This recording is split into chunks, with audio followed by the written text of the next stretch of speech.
Amerikadagi pizzeriyalar sifatini nazorat qila olyapti.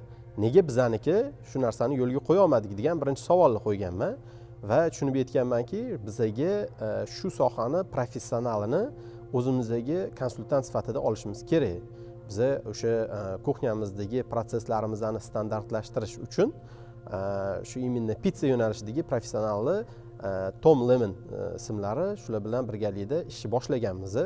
Ular bizga juda ko'p narsa o'rgatganlar, ya'ni o'sha kuxnyadagi ish prosesimizni standartlashtirish, xamirni retsepturasi, pizzani qanday terilishi, hamma shu kuxnyadagi pizzeriyadagi proseslarni ular bilan birgalikda standartlashtirganmiz va bu bizga mahsulotimizni sifatini bir standart holatga olib kelishga katta o'zini hissasini qo'shgan va bu bizga keyinchalik уже biznesimizni masshtabировать qilishga zamin yaratgan.